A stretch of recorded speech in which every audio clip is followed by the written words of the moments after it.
तो असी डिटरमिनर्स ਜਿਹੜੀਆਂ 4 टाइप्स ਸੀਗੀਆਂ ਉਹ ਸਾਡੀਆਂ खत्म हो गई, बट ਹੁਣ ਅਸੀਂ ਉਹਦੀਆਂ एक्सरसाइज करांगे, कुछ क एग्जाम्पल देवांगे ਤੁਹਾਨੂੰ सौखियां सौखियां जो कि ਤੁਹਾਨੂੰ ईजली पता लग जान भी किद्दां आपां इन्हां नूं कर सकते हैं। पहला आप एग्जाम्पल करांगे आर्टिकल्स दी, जिहदे विच आपां कीता सी ना ए एंड दी, ओहदियां आपां 4 एग्जाम्पल्स ने। पहला आपां ओह करांगे। फर्स्ट एग्जाम्पल हैगी Ram is dash honest man and first of all ਆਪਾਂ कई स्टूडेंट्स बोलते हैं honest H, Ram is dash honest man, Ram एक बहुत ईमानदार आदमी है। ठीक है, ये हम आप इन्होंने लगाना ए एंड दी दे भी की आना है, जोड़ा राम सीगा ईमानदार सीगा। ठीक है, ईमानदार आदमी है। Ram is an honest man मतलब ईमानदार आदमी है। ठीक है, एन ये आप वर्ड की यूज़ करना, केड़ा आर्टिकल आना ये एन आना है। ठीक है, नैक्सट अपनी जी एग्जाम्पल हैगी dash Himalayas have many range. पहली गल हिमालय कहने बहुत ज़्यादा नहीं, हिमालय जी एक बहुत कोई स्पैशल इनू कोई प्लेस कह लो, कोई स्पैशल थिंग, कोई स्पैशल कुछ भी कह प्लेस ही होगा स्पैशल, कोई बहुत स्पैशल प्लेस आ। तुहानूं दस्सिया सीगा पहला जो आर्टिकल्स कीते सी दा वर्ड कदों यूज़ किया जाता जो कोई स्पैशल सिटी, कोई स्पैशल स्टेट, कोई स्पैशल प्लेस का नाम लिया जाए। ठीक है, इत्थों तुहानूं गैस हो गया होना कि एग्जाम्पल ये फिलिंग इन द ब्लैंक्स के की आना है। ठीक है, dash Himalaya have many range, जिहड़ियां हिमालय दी आंगियां कहंदे बहुत दूर तक या बहुत रेंजस ने, बहुत उहदियां सीमा हैगियां। ठीक है, ये तुहानूं पता लग गया होना की आना दा किद्दां आया भी जिहड़ियां हिमालयस आ वो कोई एक स्पैशल हिमालयस कोई स्पैशल जिहड़ी हैगी प्लेस आ। ठीक है, इहदे लई इत्थे की वर्ड यूज़ आ गया दा। Next I saw dash Shri Harmandir Sahib.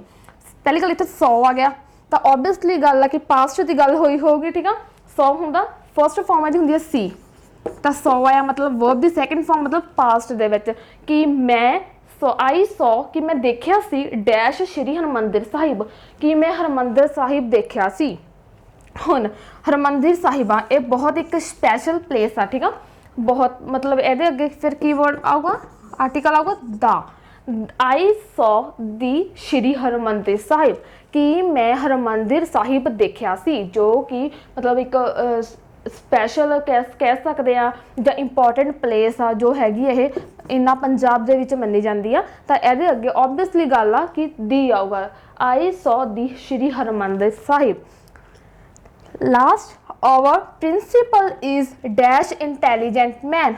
Our principal मतलब जिहड़ा साडा प्रिंसीपल सीगा dash an intelligent man, intelligent man. ठीक है, भी ओबवियसली इत्थे आनी आ ए भी जिहड़ा साडा प्रिंसीपल आ वो एक बहुत ही ईमानदार आदमी आ। ठीक है, इस दे लई हुण अपने जिहड़ियां 4 आप एग्जाम्पल कीतियां सीगियां आर्टिकल्स दियां वो साडियां हुण खत्म होंदियां। हुण नैक्सट जिहड़ियां आपां नैक्सट टाइप कीती सीगी डिटरमिनर दी, हुण आपां कुछ को ओहदियां एग्जाम्पल्स करांगे जिहदे नाल तुहानूं क्लैरीफाई हो जे। तो गाइज साडे जिहड़ी फर्स्ट टाइप सीगी डिटरमिनर्स दी आर्टिकल्स वो अपनी कंप्लीट हो गए ने विद एग्जाम्पल, बट हुण असी डिटरमिनर दी सैकेंड टाइप करांगे जिहड़ी कि हैगी डैमोस्ट्रेटिव। ठीक है, डैमोस्ट्रेटिव आपां दस दिता भी डैमोस्ट्रेटिव हुंदा कि जो कि किसी पोजीशन नूं डिस्क्राइब करदा, बट असी हुण ओहदियां कुछ एग्जाम्पल करांगे जिहदे नाल तुहानूं होर क्लैरीफाई हो जाए कि डैमोस्ट्रेटिव हुंदा की है। ठीक है, जिद्दां कि यदि फर्स्ट एग्जाम्पल हैगी आ would you like to take dash book और डैश बुक। ठीक है, पहली गल तो इत्थे फ्यूचर की गल होगी, वुड वर्ड यूज़ किया, वुड यू लाइक टू। एक गल होर तुहानूं मैं ये करवाउण तो पहले एक गल होर तुहानूं क्लैरीफाई करदा कि दिस वर्ड कदों आना, दैट वर्ड कदों आना, दीज वर्ड कदों आना ते दूज वर्ड कदों आना। ठीक है, दिस एंड डैट कदों आना जो कोई सिंगुलर चीज़ है। ठीक है, किसी सिंगुलर परसन की, कोई सिंगुलर चीज़ की, कोई सिंगुलर थिंग किसी की भी गल की होंदी है उदों आप दिस और डैट वर्ड यूज़ करते हैं। बट जो प्लूरल दे विच जो बहुत सारिया चीज़ां हो जाए, जो बहुत सारे जो ज़्यादा एक तो ज़्यादा हो जाते हैं उदों आप these and those word use करते हैं। ठीक है, हुण would you like to take future की गल होगी। ठीक है, would you like to take dash book और डैश बुक। हुण इत्थे डैश बुक मतलब एक बुक की गल की हुई है ना, डैश बुक और डैश बुक कहंदे तुसीं ਵੁੱਡ ਯੂ ਲਾਈਕ ਵੀ ਤੁਸੀਂ ਲਾਈਕ ਟੂ ਟੇਕ ਤੁਸੀਂ ਕਿਹੜੀਆਂ ਬੁੱਕ ਲੈਣੀ ਚਾਹੁੰਦੇ ਹੋ, ਇਹ ਵਾਲੀ ਕਿ ਉਹ ਵਾਲੀ। ਠੀਕ ਆ, ਹੁਣ ਤੁਹਾਨੂੰ ਇਹਦੇ ਤੋਂ ਕਲੈਰੀਫਾਈ ਹੁੰਦਾ ਨਹੀਂ ਪਿਆ ਵੀ ਕੀ ਗੱਲ ਕਰ ਰਹੇ ਆ। ਇੱਥੇ ਹੁਣ ਆਪਣੀ ਤੋਂ ਮਤਲਬ ਸ਼ੋਰਟੀ ਹੁੰਦੀ ਪਈ ਆ ਕਿ ਇੱਥੇ ਆਪਾਂ ਪੋਜੀਸ਼ਨ ਦੀ ਗੱਲ ਕਰਨੀ ਹੈ। ਠੀਕ ਆ, would you like to take, take ਹੁੰਦਾ ਲੈਣਾ। Would you like to take this book, ਵੀ ਤੁਸੀਂ ਦਿਸ ਬੁੱਕ ਔਰ ਡੈਟ ਕਿ ਉਹ, ਦਿਸ ਹੁੰਦਾ ਇਹ, ਡੈਟ ਹੁੰਦਾ ਉਹ। ਫੋਰ ਐਗਜ਼ਾਮਪਲ ਇੱਕ ਤੁਹਾਨੂੰ ਹੋਰ ਐਗਜ਼ਾਮਪਲ ਦੇਣੀ ਆ, ਮੇਰੇ ਕੋਲ 2 ਮਾਰਕਰ ਨੇ। ਠੀਕ ਆ, ਹਾਂ ਮਤਲਬ ਇਹ ਇੱਕ ਇਹਦਾ ਆਨਸਰ ਹੈਗਾ ਦਿਸ ਬੁੱਕ ਔਰ ਡੈਟ ਬੁੱਕ। ਦਿਸ ਹੁੰਦਾ ਇਹ ਬੁੱਕ, ਡੈਟ ਹੁੰਦਾ ਉਹ ਬੁੱਕ। ਮੈਂ ਤੁਹਾਨੂੰ ਇੱਕ ਹੋਰ ਐਗਜ਼ਾਮਪਲ ਦਿੰਦੀ ਹਾਂ, ਲਾਈਕ ਮੇਰੇ ਕੋਲ 2 ਮਾਰਕਰ ਨੇ। ਠੀਕ ਆ, ਇੱਕ ਆਹ ਵਾਲਾ ਮਾਰਕਰ, ਇੱਕ ਰੈੱਡ ਹੈ ਐਂਡ ਬਲੈਕ ਹੈ। ਠੀਕ ਆ, ਹੁਣ ਜਿਵੇਂ ਇੱਥੇ ਕਹੂੰਗੀ I won't like to try to write black marker or red marker. ਠੀਕ ਆ, ਵੀ ਮੈਂ ਕਿਹਦੇ ਨਾਲ ਲਿਖਣਾ ਚਾਹੁੰਦੀ ਹਾਂ। ਠੀਕ ਆ, ਬਲੈਕ ਦੇ ਨਾਲ ਜਾਂ ਰੈੱਡ ਦੇ ਨਾਲ। ਠੀਕ ਆ, ਉੱਥੇ ਇੱਦਾਂ ਹੀ ਮਤਲਬ ਜਿਹੜੀ ਬੁੱਕ ਆ ਉਹ ਪੁੱਛਦੇ ਪਏ ਨੇ would you like to take this book or that book. ਠੀਕ ਆ, ਇੱਥੇ ਫਿਰ ਫਸਟ ਦੇ ਵਿੱਚ ਆਪਣਾ ਫਸਟ ਬਲੈਕਸ ਦੇ ਵਿੱਚ ਆਪਣੀ ਆਣੀ ਹੈ ਵੀ ਤੁਸੀਂ ਉਹਨਾਂ ਨੇ ਪੁੱਛਿਆ would you like to take, ਤੁਸੀਂ ਕਿਹੜੀ ਬੁੱਕ ਲੈਣਾ ਚਾਹੁੰਦੇ ਹੋ, ਇਹ ਵਾਲੀ ਬੁੱਕ ਲੈਣਾ ਚਾਹੁੰਦੇ ਹੋ, ਮਤਲਬ ਇਹ ਵਾਲਾ ਮਾਰਕਰ ਲੈਣਾ ਚਾਹੁੰਦੇ ਹੋ, ਦਿਸ ਬੁੱਕ ਔਰ ਡੈਟ ਬੁੱਕ ਮਤਲਬ ਆਹ ਵਾਲਾ ਮਾਰਕਰ ਡੈਟ। ਠੀਕ ਆ, ਦਿਸ ਔਰ ਡੈਟ, ਇਹ ਤੁਹਾਨੂੰ ਪਤਾ ਲੱਗ ਗਿਆ। ਹੁਣ ਆਪਾਂ ਸੈਕਿੰਡ ਜਿਹੜੀ ਆਪਣੀ ਐਗਜ਼ਾਮਪਲ ਹੈਗੀ ਆ, dash some cannot be solved by dash silly boys, dash sum ਕਿਹੜੇ ਸਮ, ਦਿਸ। ਓਬਵੀਅਸਲੀ ਇੱਥੇ ਕੋਈ ਸਿੰਗਲ ਚੀਜ਼ ਸਮ ਦੀ ਗੱਲ ਕੀਤੀ ਹੋਈ, ਜੇ ਸਮਸ ਹੁੰਦਾ ਦੈਨ ਆਪਾਂ ਇੱਥੇ ਦੀਜ਼ ਵਰਡ ਯੂਜ਼ ਕਰਨਾ ਸੀ। ਠੀਕ ਆ, ਹੁਣ ਸੀ ਇੱਕ ਸਮ ਆ, ਇੱਥੇ ਕੀ ਆਪਾਂ ਵਰਡ ਯੂਜ਼ ਕਰਨਾ ਦਿਸ। ਕਿਹੜਾ ਇੱਥੇ ਡੈਮੋਸਟ੍ਰੇਟਿਵ ਆਉਣਾ ਦਿਸ। ਦਿਸ ਸਮ ਆ ਜਿਹੜੇ cannot be solved, ਵੀ ਆਪਾਂ ਇਹਨਾਂ ਨੂੰ ਸੋਲਵ ਨਹੀਂ ਕਰ ਸਕਦੇ। ਠੀਕ ਆ, ਕਿਹਨਾਂ ਦੇ ਦੁਆਰਾ, ਵੀ ਜਿਹੜੇ ਇਹ ਸਮ ਆ ਬਾਏ ਦਾ ਮਤਲਬ ਹੁੰਦਾ ਦੁਆਰਾ। ਜਿਹੜੇ ਇਹ ਵਾਲੇ ਸਮ ਮਤਲਬ ਦਿਸ ਸਮ, ਜਿਹੜੇ ਆਹ ਵਾਲੇ ਸਮ ਨੇ ਉਹ ਕੈਨੋਟ ਬੀ ਸੋਲਵਡ, ਉਹ ਜਿਹੜੇ ਇਹਨੂੰ ਹੈ ਨਾ ਸੋਲਵ ਨਹੀਂ ਕਰ ਸਕਦੇ ਕਿਹਦੇ ਦੁਆਰਾ, ਬਾਏ ਇੱਥੇ ਐਸ ਲੱਗੀ ਹੋਈ ਹੈ ਸਿਲੀ ਬॉयਜ਼। ਸਿਲੀ ਬॉयਜ਼ ਦਾ ਮਤਲਬ ਸਿਲੀ ਦਾ ਮਤਲਬ ਹੁੰਦਾ ਮੂਰਖ। ਮੂਰਖ ਮਤਲਬ ਆਪਾਂ ਅਗਰ ਇਹਨੂੰ ਹੋਰ ਆਪਾਂ ਮਤਲਬ ਕਹਿ ਸਕਦੇ ਹਾਂ ਵੀ ਜੋ ਅਨਇੰਟੈਲੀਜੈਂਟ ਕਹਿ ਸਕਦੇ ਹਾਂ, ਜਿਹੜੇ ਅਨਇੰਟੈਲੀਜੈਂਟ ਸਟੂਡੈਂਟ ਹੁੰਦੇ ਨੇ, ਨॉन ਸੀਰੀਅਸ ਸਟੂਡੈਂਟਸ ਹੁੰਦੇ ਨੇ। ਠੀਕ ਆ, ਸਿਲੀ ਬॉयਜ਼ ਮਤਲਬ ਉਹ ਵਾਲੇ ਮੁੰਡੇ। ਠੀਕ ਆ, ਇੱਥੇ ਬॉयਜ਼, ਅਗਰ ਇੱਥੇ ਤਾਂ ਬॉय ਦੀ ਗੱਲ ਕੀਤੀ ਹੁੰਦੀ ਦੈਨ ਆਪਾਂ ਵਰਡ ਕੀ ਯੂਜ਼ ਲਾਉਣਾ ਸੀ, ਆਪਾਂ ਡੈਟ ਵਰਡ ਯੂਜ਼ ਕਰਨਾ ਸੀ। ਬਟ ਇੱਥੇ ਐਸ ਲੱਗੀ ਹੋਈ ਮਤਲਬ ਪਲੂਰਲ ਆ, ਪਲੂਰਲ ਦੇ ਲਈ ਆਪਾਂ ਕਿਹੜਾ ਵਰਡ ਯੂਜ਼ ਕਰਨਾ, ਇੱਥੇ ਸਿੰਗਲ ਸੀ ਤਾਂ ਆਪਾਂ ਦਿਸ ਲਾਤਾ, this sum cannot be solved by those silly boys, ਵੀ ਜਿਹੜੇ ਉਹ ਅਨਸੀਰੀਅਸ ਜਾਂ ਅਨਕੌਂਸ਼ੀਅਸ ਜੋ ਵੀ ਆਪਾਂ ਵਰਡ ਯੂਜ਼ ਕਰਦੇ ਮੂਰਖ, ਜਿਹਨੂੰ ਪੰਜਾਬੀ 'ਚ ਸਿਲੀ ਦਾ ਮੇਨ ਮਤਲਬ ਪੰਜਾਬੀ ਦਾ ਵਰਡ ਹੈਗਾ ਮੂਰਖ, ਮਤਲਬ ਜਿਹੜੇ ਉਹ ਬॉयਜ਼ ਨੇ ਉਹਨਾਂ ਦੇ ਦੁਆਰਾ ਜਿਹੜੇ ਇਹ ਵਾਲੇ ਸਮ ਨੇ ਉਹ ਨਹੀਂ ਸੋਲਵ ਕੀਤੇ ਜਾ ਸਕਦੇ ਜਾਂ। ਠੀਕ ਆ, ਇੱਦਾਂ ਕਹਿ ਸਕਦੇ ਹਾਂ ਆਪਾਂ। ਇਹਦੀ ਥਰਡ ਐਗਜ਼ਾਮਪਲ ਕੀ ਆ, dash flowers are beautiful but dash flowers are ordinary ones. ਪਹਿਲਾਂ ਤਾਂ ਆਰਡੀਨਰੀ ਦਾ ਮਤਲਬ ਕੀ ਹੁੰਦਾ, ਐਂਡ ਬਿਊਟੀਫੁਲ। ਠੀਕ ਆ, ਉਹ ਕਹਿੰਦੇ ਡੈਸ਼ ਫਲਾਵਰਸ ਆਰ ਬਿਊਟੀਫੁਲ, ਜਿਹੜੇ ਆਹ ਵਾਲੇ ਫੁੱਲ ਨੇ ਬਹੁਤ ਸੋਹਣੇ ਨੇ। ਠੀਕ ਆ, ਆਰ ਬਿਊਟੀਫੁਲ ਨੇ, ਬਟ ਮਤਲਬ ਇੱਥੇ ਪਰ ਆ ਗਿਆ। ਠੀਕ ਆ, ਪਰ ਡੈਸ਼ ਫਲਾਵਰ ਕਿਹੜੇ ਫਲਾਵਰ ਆਰ ਆਰਡੀਨਰੀ ਵਨ ਮਤਲਬ ਜਿਹੜੇ ਸਿੰਪਲ ਜਿਹੇ ਨੇ। ਠੀਕ ਆ, ਇੱਕ ਤਾਂ ਬਹੁਤ ਸੋਹਣੇ ਨੇ, ਬਹੁਤ ਬਿਊਟੀਫੁਲ ਨੇ, ਵੈਰੀ ਬਿਊਟੀਫੁਲ।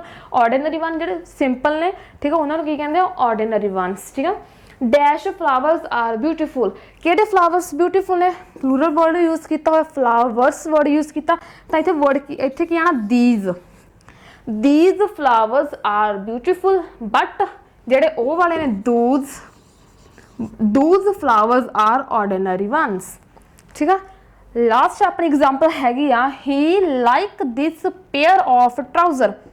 ਟਰਾਊਜ਼ਰ ਕੀ ਹੁੰਦਾ, ਪੈਂਟ ਜਿਹਨੂੰ ਕਹਿ ਦਿੰਦੇ ਆ। ਠੀਕ ਹੈ, ਟਰਾਊਜ਼ਰ ਹੁੰਦਾ ਪੈਂਟ, ਪੇਅਰ ਮਤਲਬ 2 ਚੀਜ਼ਾਂ। ਜਿੱਦਾਂ ਮੈਂ ਕਹਿ ਸਕਦੀ ਹਾਂ I have a pair of markers, ਵੀ ਮੇਰੇ ਕੋਲ 2 ਮਾਰਕਰ ਨੇ। ਠੀਕ ਆ, ਉੱਦਾਂ ਹੀ ਪੇਅਰ ਆਫ ਟਰਾਊਜ਼ਰ, ਵੀ he like to this pair of trouser, ਉਸ ਨੂੰ ਮਤਲਬ ਇੱਥੇ ਹੀ ਵੀ ਕਿਸੇ ਇੱਕ ਮੇਲ ਦੀ ਗੱਲ ਕੀਤੀ ਹੋਈ ਹੈ, ਕਿਸੇ ਬॉय ਦੀ ਗੱਲ ਕੀਤੀ ਹੋਈ ਹੈ। ਠੀਕ ਆ, ਮੈਨ ਦੀ ਗੱਲ ਕੀਤੀ ਹੋਈ ਹੈ, ਵੀ he like this pair of trouser, ਉਸ ਨੂੰ ਇਹ ਪਸੰਦ ਨੇ, ਉਸ ਨੂੰ ਇਹ ਜਿਹੜੇ ਪੈਂਟਾਂ ਦੇ ਦੋ ਪੈਂਟਸ ਨੇ ਉਹ ਪਸੰਦ ਨੇ, ਟਰਾਊਜ਼ਰ ਪਸੰਦ ਨੇ। ਬਟ ਇੱਥੇ ਬਟ ਆ ਗਿਆ, but he does note like dash one, but ਜਿਹੜਾ ਉਹ ਆ ਹੀ ਡਜ਼ ਨੋਟ ਲਾਈਕ ਕਿਹੜਾ, ਡੈਟ ਵਨ। ਠੀਕ ਆ, पहली गल तुहानूं इत्थों श्योर हो जाऊगा ही की गल की हुई आ। इत्थे आपां पोजीशन की गल करते पे हैं, ठीक है, डेमोस्ट्रेटिव की गल करते पे हैं, तो उत्थे तुहानूं पता लग जाऊगा कि दैट आना, दिस आना, दूस आना, दिस आना, ठीक है। बट हुण ये भी तुहानूं पता होना चाहिए भी डैट कित्थे आना, दिस कित्थे आना, दूस कित्थे आना, ठीक है। ये आपां नूं कित्थों श्योरिटी हुई ही मतलब किसी एक की गल की हुई है, ठीक है, किसी एक बंदे की कह लो, किसी एक मुंडे की कह लो, किसी एक आदमी की कह लो, ठीक है। ही की गल की हुई है, कहते he like this pair of trouser, ठीक है, उन्होंने पसंद ने pair of trouser, but he does not like dash one, but उसनों वो वाले पसंद नहीं गे, he does not like dash one. इस दे नाल साडियां ਜਿਹੜੀਆਂ ਆਪਾਂ डिटरमिनर्स कर रहे थे ਉਹਦੇ ਵਿੱਚ ਆਪਣੀਆਂ आर्टिकल्स ਦੀਆਂ एग्जाम्पल हो गई, ठीक है। नैक्सट अपने डेमोस्ट्रेटिव आ ਜਿਹੜੀਆਂ ਉਹਦੀਆਂ भी ਆਪਾਂ एग्जाम्पल कर लिया विद डेफिनेशन ਦੇ ਨਾਲ, ठीक है। तो इस दे नाल ही हुण अगे अपना जिहड़ा नैक्सट हैगा नैक्सट टाइप है क्वांटिटीफायर। हुण आपां उस नूं डिस्क्राइब करांगे एग्जाम्पल दे नाल, जिस दे नाल तुहानूं होर क्लैरीफाई हो जाए कि आपां किद्दां सीख सकदे। एक मतलब बहुत ही सौखे वे दे नाल कह, सिंपल वे दे नाल कह सकते हैं, ठीक है भी। सिंपल एग्जाम्पल मैं बहुत तुहानूं सिंपल एंड बेसिक वाले एग्जाम्पल दे रही हाँ, जिहदे नाल तुहानूं ईजली पता लग जाए भी ये किद्दां आने, किहड़ा कित्थे यूज़ होना, जो कि तुहानूं जो तुहाडा तुसीं अपना एग्जाम देना गा उहदे विच तुहानूं बहुत ही हैल्पफुल, भावें कि एक एक नंबर दी ही आनियां गया एग्जाम दे विच, बट तुहानूं यही एक एक नंबर मतलब तुहाडे लई बहुत हैल्पफुल रहूगा। And best of luck, thank you. हुण साडा नैक्सट टॉपिक हैगा डिटरमिनर्स का। थर्ड टाइप आ जिहड़ी आपां करनी आ क्वांटीफायर। क्वांटीफायर मतलब जिहड़ी कि तुहानूं दस्सिया सीगा पहलां वाली वीडियो दे विच कि जिहड़ी कि क्वांटीफायर मतलब हुंदा क्वालिटी, जो कि एक क्वालिटी नूं डिस्क्राइब करदा, ठीक है। इहदे विच आपां की कीता सीगा a few, the few, little, a little, the little, much, more. इहदे विच आपां इह वालियां कीतियां सीगीਆਂ क्वांटीफायर दे विच, ठीक है। हुण इहदियां आपां कुछ एग्जाम्पल करांगे जिहदे नाल तुहानूं होर क्लैरीफिकेशन मिल जाए भी इहनूं आपां किद्दां सॉल्व करनी है, ठीक है। फर्स्ट यदि हैगी आ blanks dash books she had were all lost. Dash books पहली गल तो तुहानूं आ चीज़ां क्लीयर हो जान भी आ फ्यू की हुंदा, दा फ्यू की हुंदा, लिटल, आ लिटल एंड दा लिटल की हुंदा, ठीक है। आ फ्यू मतलब हुंदा थोड़ा, कोई थोड़ी चीज़ कह सकते जिन्हों थोड़ा। दा फ्यू हुंदा कुछ भी, कुछ कह सकते लीटर दे विच कह सकते, जिद्दां भी आपां कह वो सेंटेंस दे अकॉर्डिंग होगा, ठीक है। लिटल भी हुंदा थोड़ा, आ लिटल हुंदा थोड़ा जिहा, ते दा लिटल हुंदा छोटा जिहा, ठीक है। हुण इहदी फर्स्ट ब्लैंक्स हैगी आ डैश बुक्स, वो किहड़ियां किताबां होंगियां, dash books she had were all lost. जिहड़ियां कि शी दी गल होई मतलब फीमेल दी गल होई हुई है, किसी गर्ल दी गल होई हुई है, ठीक है भी। Dash books she had were all मतलब सारियां, ऑल लॉस्ट, लॉस्ट मतलब हुंदी है कि उससे गुम हो चुकियां गईयां, ठीक है, जां गुम हो गईयां ने। हैड मतलब हो चुकियां सी, हैड की गल की मतलब पास्ट की गल की हुई है। Dash books she had were all lost, इत्थे फिर अपना की होना किहड़ियां बुक्स सीगियां जिहड़ियां वो गवा चुकी सी। इत्थे इहदा आंसर आना वा द फ्यू बुक्स, क्योंकि ये किद्दां आया द फ्यू, फ्यू मतलब कुछ, क्योंकि अगर आप सेंटेंस के अकॉर्डिंग देखिए, अगर इत्थे आ फ्यू अगर आप इत्थे आ फ्यू लगाते, इत्थे सेंटेंस की पंजाबी सही नहीं ना बनती पई, थोड़ियां बुक्स उसने गवा चुकियां सीगियां, ये कोई सेंस नहीं। इत्थे आना see the few books she had were all lost, भी उन्हें कुछ बुक्स सीगियां जिहड़ियां उन्हें गवा चुकी सी पास्ट दे विच, ठीक है। Next dash boys attended the class, ये भी पहली गल तो पास्ट की गल की हुई है। Dash boys attended the class, भी किहड़े बॉयज़ ने, भी किन्ने क बॉयज़ ने जां थोड़िया ने, बालिया ने, छोटे जो भी आंदा पिया, भी dash boys attend the class, किन्ना ने क्लास अटेंड की सी। इत्थे की होना आ few boys attended the class, भी जिहड़े थोड़े जे बॉयज़ सीगे उन्होंने अटेंड की सी क्लास, ठीक है। A few boys attended the class. Third अपनी एग्जाम्पल हैगी आ there is a dash hope of his recovery, कि कुछ क होप हैगी रिकवरी हुंदा भी ठीक होना, भी मतलब उन्होंने रिकवर होने दे विच उस कुछ क होप हैगी है, ठीक है। इहदे विच की बनदा पिया देयर इज़ लिटल होप, मतलब थोड़ी जी होप हैगी आ, there is little hope of his recovery, उन्होंने मतलब थोड़ी जी होप उम्मीद जिन्होंने कह दें आ, थोड़ी जी उम्मीद हैगी आ कि वो ठीक हो सकती आ जां सकदा, ठीक है। इत्थे आना there is a little there is little hope of his recovery, उन्होंने थोड़ी जी होप हैगी आ कि वो ठीक हो सकता। नैक्सट हैगी आ ही टेक्स डैश इंटरस्टेड इन मी, भी जो परसन आ ही आ मेल, जो भी आ मेल दी गल कीती हुई आ, मैन दी गल कीती हुई आ, भी ही टेक्स वो लै रहा, टेक डैश इंटरस्ट इन, भी वो मेरे विच इंटरस्ट लै रहा, कितना लै रहा, कुछ होगा, कुछ तो सैंस बनती नहीं पई, जब इत्थे आ लिटल दा लिटल मतलब ला देंगे, वो सैंस नहीं बननी भी, वो मेरे च कुछ तो नहीं आऊगा, इत्थे लिटल आ जाऊगा। ही टेक्स लिटल इंटरस्ट इन मी, लिटल इंटरस्ट मतलब वो मेरे विच थोड़ा जिहा इंटरस्ट लै रहा वा, ठीक है। ही टेक्स लिटल इंटरस्ट इन मी। ਤਾਂ ਇਸ ਦੇ ਨਾਲ ਜਿਹੜੀਆਂ ਆਪਣੀਆਂ ਡਿਟਰਮੀਨੈਂਟਸ ਸੀਗੀਆਂ 3 ਟਾਈਪਸ ਸੀਗੀਆਂ ਉਹ ਆਪਣੀਆਂ ਕੰਪਲੀਟ ਹੋ ਗਈਆਂ। ਆਰਟੀਕਲਸ ਹੋ ਗਏ ਆਪਣੇ, ਇਸ ਤੋਂ ਬਾਅਦ ਆਪਣੇ ਆਹ ਕੁਆਂਟੀਟੀਫਾਇਰ ਹੋ ਗਿਆ। ਹੁਣ ਆਪਣੇ ਜਿਹੜੇ ਇੱਕ ਟਾਈਪ ਰਹਿ ਗਏ ਹੁਣ ਉਹ ਆਪਾਂ ਕੰਪਲੀਟ ਕਰਾਂਗੇ, ਜਿਸ ਦੇ ਨਾਲ ਅੱਜ ਤੁਹਾਡੇ ਜਿਹੜੇ ਡਿਟਰਮੀਨਰ ਨੇ, ਡਿਟਰਮੀਨਰ ਦੀਆਂ ਜੋ ਵੀ ਤੁਹਾਨੂੰ ਦੱਸੀਆਂ ਹੋਈਆਂ ਗਿਆ ਵਿਦ ਐਗਜ਼ਾਮਪਲ ਦੇ ਨਾਲ, ਉਹ ਤੁਹਾਡੇ ਅੱਜ ਸਾਰੀਆਂ ਕਲੀਅਰ ਹੋ ਜਾਣਗੀਆਂ। ਸਾਡੀ ਜਿਹੜੀ ਲਾਸਟ ਟਾਈਪ ਆ ਉਹ ਰਹਿ ਗਈ ਆ ਨੰਬਰਸ। ਮਤਲਬ ਇਹਦੇ ਵਿੱਚ ਕੁਛ ਜ਼ਿਆਦਾ ਨਹੀਂ ਹੈਗੀਆਂ, ਬਹੁਤ ਮਤਲਬ ਘੱਟ ਯੂਜ਼ ਹੁੰਦੀਆਂ ਗੀਆਂ ਇਹਨਾਂ ਡਿਟਰਮੀਨਰਸ ਦੇ ਵਿੱਚ, ਆਈਦਰ ਇਨ ਆ ਗ੍ਰਾਮਰ ਦੇ ਵਿੱਚ, ਠੀਕ ਆ। ਬਟ ਆਪਾਂ ਫਿਰ ਵੀ ਇਹਨੂੰ ਨੋਨ ਸੀਰੀਅਸ ਨਹੀਂ ਲਵਾਂਗੇ, ਇਹਨੂੰ ਆਪਾਂ ਕਰਾਂਗੇ। ਇਹਦੇ ਵਿੱਚ ਤੁਹਾਨੂੰ ਦੱਸਿਆ ਸੀ ਨੰਬਰ ਜਿਹਦੇ ਵਿੱਚ ਮਤਲਬ 2 ਟਾਈਪਸ ਦੇ ਨੰਬਰ ਹੁੰਦੇ ਨੇ, ਇੱਕ ਹੁੰਦਾ ਹੈ ਕਾਰਡੀਨਲ, ਇੱਕ ਹੁੰਦਾ ਹੈ ਆਰਡੀਨਲ, ਠੀਕ ਆ। ਇਹ ਤੁਹਾਨੂੰ ਪਹਿਲਾਂ ਡਿਸਕ੍ਰਾਈਬ ਕੀਤਾ ਹੋਇਆ। ਕਾਰਡੀਨਲ ਦੇ ਵਿੱਚ ਜਿੱਦਾਂ ਹੋ ਗਿਆ 1 2 3 ਹੋ ਗਿਆ, ਤੇ ਆਰਡੀਨਲ ਹੋ ਗਿਆ ਜਿੱਦਾਂ ਫਸਟ, ਸੈਕਿੰਡ ਐਂਡ ਥਰਡ, ਠੀਕ ਆ। ਹੁਣ ਇਹਦੀਆਂ ਆਪਾਂ ਐਗਜ਼ਾਮਪਲ ਕਰਾਂਗੇ। ਇਹਦੇ ਵਿੱਚ ਨੰਬਰਸ ਦੇ ਵਿੱਚ ਕੀ ਹੁੰਦਾ, ਇੱਕ ਹੁੰਦਾ ਈਚ, ਐਵਰੀ, ਆਈਦਰ ਔਰ ਨਾਈਦਰ, ਠੀਕ ਆ। ਈਚ, ਐਵਰੀ ਇਹ ਆਪਾਂ ਕਰਾਂਗੇ, ਜਿਹਦਾ ਆਪਾਂ ਐਗਜ਼ਾਮਪਲ ਦੇ ਨਾਲ ਤੁਹਾਨੂੰ ਮੈਂ ਦੱਸੂਗੀ, ਜਿਹਦੇ ਨਾਲ ਤੁਹਾਨੂੰ ਹੋਰ ਕਲੈਰੀਫਿਕੇਸ਼ਨ ਮਿਲ ਜੂਗੀ।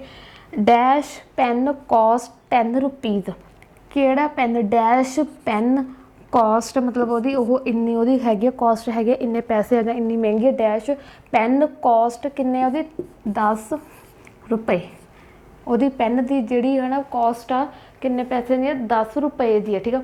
ਹੁਣ ਇੱਥੇ ਜੇ ਆਪਾਂ ਲਾਵਾਂਗੇ ਆਈਦਰ ਪੈਨ ਕੋਸਟ 10 ਰੁਪੀਜ਼, ਠੀਕ ਆ, ਇਹ ਵੀ ਨਹੀਂ ਬਣਦਾ ਪਿਆ ਵਾ। ਅਗਰ ਇੱਥੇ ਆਪਾਂ ਨਾਈਦਰ ਮਤਲਬ ਵੀ ਜੋ ਚੀਜ਼ ਕਿ ਨੈਗੇਟਿਵ ਦੇ ਵਿੱਚ ਜਾਂਦੀ ਪਈ ਹੈ, ਠੀਕ ਆ, ਉਹਦਾ ਇੱਥੇ ਸੈਂਸ ਹੀ ਨਹੀਂ, ਬਿਲਕੁਲ ਨਹੀਂ ਆਉਣਾ ਪੈਣਾ ਵੀ ਨਾਈਦਰ ਪੈਨ ਕੋਸਟ 10 ਰੁਪੀਜ਼, ਠੀਕ ਆ। ਫਿਰ ਇੱਕ ਆਪਣੇ ਕੋਲ ਕਿਹੜਾ ਵਰਡ ਹੈਗਾ, ਈਚ ਐਂਡ ਐਵਰੀ, ਠੀਕ ਆ। ਹੁਣ ਜੇ ਇੱਥੇ ਆਪਾਂ ਐਵਰੀ ਪੈਨ ਕੋਸਟ, ਕਿਉਂਕਿ ਐਵਰੀ ਮਤਲਬ ਜਿਹਦੇ ਵਿੱਚ ਸਾਰੀ ਚੀਜ਼ ਆ ਗਈ, ਠੀਕ ਆ। ਹੁਣ ਸਾਰੇ ਪੈਨਾਂ ਦੀ ਕੋਸਟ 10 ਰੁਪਏ ਤਾਂ ਨਹੀਂ ਹੋਊਗੀ, ਕਿਸੇ ਦੀ 20 ਹੋਊਗੀ, ਕਿਸੇ ਦੀ 30, ਕਿਸੇ ਦੀ 40, ਠੀਕ ਆ, ਸਾਰਿਆਂ ਦੀ ਤਾਂ ਹੋਊਗੀ ਨਹੀਂ। ਹੁਣ ਫਿਰ ਇੱਥੇ ਆਪਣੇ ਕੋਲ ਇੱਕ ਕਿਹੜਾ ਬਚ ਗਿਆ, ਈਚ ਜਿਹੜਾ ਈਚ ਪੈਨ ਆ, ਈਚ ਪੈਨ ਕੋਸਟ 10 ਰੁਪੀਜ਼। ਈਚ ਪੈਨ ਮਤਲਬ ਮੈਂ ਜਿੱਦਾਂ 2 ਪੈਨ ਲੈ ਲਏ, ਹੁਣ ਜਿਹੜੇ ਉਹਨਾਂ ਦੋਨਾਂ ਜਿਹੜੇ ਮੈਂ 10 ਰੁਪੀਜ਼ 'ਤੇ ਲਿੱਤੇ, ਦੋਨੋਂ ਪੈਨਾਂ ਦੀ ਮਤਲਬ ਉਹਨਾਂ ਦੋਨਾਂ ਪੈਨਾਂ ਨੂੰ ਆਪਾਂ ਕੀ ਕਹਿਤਾ, ਈਚ। 2 ਪੈਨ ਕਹਿਣ ਦੇ ਨਾਲ ਆਪਾਂ ਇੱਥੇ ਆਪਾਂ ਨੰਬਰ ਲਿਖਣਾ ਨਾ, ਆਪਾਂ ਨੰਬਰਸ ਦੇ ਵਿੱਚ ਲਿਖਣਾ, ਇਹਨਾਂ ਨੂੰ ਵੀ ਈਚ ਕਹਿਣਾ, ਮਤਲਬ ਉਹਨੂੰ 2 ਪੈਨ ਆ ਉਹਨੂੰ ਆਪਾਂ ਇੱਥੇ ਕਿੱਦਾਂ ਕਿਹਦੇ ਵਿੱਚ ਡਿਸਕ੍ਰਾਈਬ ਕਰਤਾ, ਈਚ ਦੇ ਵਿੱਚ, ਵੀ ਈਚ ਪੈਨ ਕੋਸਟ 10 ਰੁਪੀਜ਼, ਠੀਕ ਆ। ਇਹਦੀ ਸੈਕਿੰਡ ਹੈਗੀ ਆ ਹੀ ਕਮਸ ਹੇਅਰ ਦਾ ਮਤਲਬ ਹੁੰਦਾ ਇੱਥੇ, ਕਮਸ ਹੁੰਦਾ ਆਉਣਾ, ਹੀ ਇੱਕ ਸਬਜੈਕਟ ਆ, ਕੋਈ ਮੇਲ ਦੀ ਗੱਲ ਕੀਤੀ ਗਈ ਆ। ਔਨ ਹੁੰਦਾ ਕਿਸੇ ਲੋਕੇਸ਼ਨ ਦੀ ਜਾਂ ਉੱਤੇ ਦੀ ਗੱਲ ਕੀਤੀ, ਔਨ ਦਾ ਮਤਲਬ ਵੈਸੇ ਪੰਜਾਬੀ ਦੀ ਉੱਤੇ ਹੁੰਦੀ ਆ। He comes here on dash Sunday, ਵੀ ਉਹ ਹਰ ਇੱਕ ਸੰਡੇ ਇੱਥੇ ਆਉਂਦਾ ਹੈ, ਠੀਕ ਆ। He comes here on dash Sunday, ਇੱਥੇ ਕੀ ਆਊਗਾ, he comes here on each Sunday. Each Sunday ਤੋਂ ਕੋਈ ਬਣਦਾ ਨਹੀਂ ਪਿਆ, ਕਿਉਂਕਿ ਈਚ ਸੰਡੇ ਕਿਹੜਾ ਹੋਗਾ, ਐਵਰੀ ਸੰਡੇ ਹੋ ਸਕਦਾ, ਕਿਉਂਕਿ ਇਹ ਆਪਾਂ ਇਹਨੂੰ ਆਪਸ਼ਨਲ ਦੇ ਵਿੱਚ ਰੱਖ ਲੈਂਦੇ ਵੀ ਸ਼ਾਇਦ ਐਵਰੀ ਸੰਡੇ ਹੋ ਸਕਦਾ, ਕਿਉਂਕਿ ਸੰਡੇ 1 ਵੀਕ ਬਾਅਦ ਸੰਡੇ ਰਿਪੀਟ ਹੁੰਦਾ ਹੈ, ਠੀਕ ਹੈ। ਐਵਰੀ ਸੰਡੇ ਕਹਿ ਸਕਦੇ ਵੀ ਉਹ ਹਰ ਐਤਵਾਰ ਉਹ ਇੱਥੇ ਆਉਂਦਾ ਹੈ, ਠੀਕ ਹੈ। ਬਟ ਆਪਾਂ ਆਈਦਰ ਲਗਾਵਾਂਗੇ, ਆਈਦਰ ਦਾ ਵੀ, ਕਿਉਂਕਿ ਐਤਵਾਰ ਕਿਹੜਾ 2 ਚੀਜ਼ ਆ। ਆਈਦਰ ਆਪਾਂ ਜਦੋਂ 2 ਚੀਜ਼ਾਂ ਦੇ ਵਿੱਚ ਆਪਾਂ ਦੱਸਣਾ ਹੁੰਦਾ ਉਦੋਂ ਆਪਾਂ either word, neither obviously negative ਦੇ ਵਿੱਚ ਚਲਾ ਗਿਆ, ਠੀਕ ਹੈ। ਨਾ ਨਾਈਦਰ ਆਉਣਾ ਨਾ ਆਈਦਰ ਆਉਣਾ, ਆਪਾਂ ਜਿਹੜਾ ਆਪਾਂ ਆਪਸ਼ਨ ਦੇ ਵਿੱਚ ਰੱਖਿਆ ਹੋਇਆ ਸੀ every, he comes here on every Sunday, ਠੀਕ ਆ, ਵੀ ਉਹ ਹਰ ਸੰਡੇ ਨੂੰ ਇੱਥੇ ਆਉਂਦਾ ਆ। ਇਹਦੇ ਨਾਲ ਜਿਹੜੀਆਂ ਆਪਣੀਆਂ ਨੰਬਰਸ ਵੀ ਸੀਗੀਆਂ, ਜਿਹੜੀਆਂ ਐਗਜ਼ਾਮਪਲ ਸੀਗੀਆਂ ਉਹ ਵੀ ਆਪਣੀਆਂ ਕੰਪਲੀਟ ਹੋ ਗਈਆਂ। ਹੁਣ ਇਸ ਦੇ ਨਾਲ ਜਿਹੜੀਆਂ ਆਪਾਂ ਡਿਟਰਮੀਨਰਸ ਦੇ ਵਿੱਚ ਕੀਤੀਆਂ ਸੀਗੀਆਂ 4 ਟਾਈਪਸ ਕੀਤੀਆਂ ਸੀਗੀਆਂ, ਆਰਟੀਕਲਸ, ਡੈਮੋਸਟ੍ਰੇਟਿਵ, ਕੁਆਂਟੀਫਾਇਰਸ ਐਂਡ ਨੰਬਰਸ ਕੀਤੇ ਸੀਗੇ, ਉਹ ਅੱਜ ਆਪਣੇ ਕੰਪਲੀਟ ਹੋ ਗਿਆ। ਆਈ ਹੋਪ ਤੁਹਾਨੂੰ ਸਮਝ ਆ ਗਈ ਹੋਊਗੀ। ਐਂਡ ਕਿਉਂਕਿ ਬਹੁਤ ਹੀ ਬੇਸਿਕ ਤਰੀਕੇ ਦੇ ਨਾਲ ਕਰਵਾਈਆਂ ਗਿਆ, ਕੋਈ ਬਹੁਤ ਜ਼ਿਆਦਾ ਉਹ ਨਹੀਂ ਕਰਵਾਈਆਂ ਵੀ ਜਿਹਦੇ ਨਾਲ ਤੁਹਾਨੂੰ ਸਮਝ ਨਾ ਆਵੇ, ਬਹੁਤ ਹੀ ਬੇਸਿਕ ਐਗਜ਼ਾਮਪਲ ਲਈਆਂ ਹੋਈਆਂ ਗਈਆਂ ਜਿਹਦੇ ਨਾਲ ਤੁਹਾਨੂੰ ਈਜ਼ੀਲੀ ਸਮਝ ਆ ਸਕਦੀਆਂ ਗੀਆਂ, ਠੀਕ ਆ। ਤਾਂ ਇਸ ਦੇ ਲਈ ਅੱਜ ਦਾ ਜਿਹੜਾ ਡਿਟਰਮੀਨਰ ਦਾ ਟੌਪਿਕ ਆ ਉਹ ਖਤਮ ਹੁੰਦਾ। Thank you so much.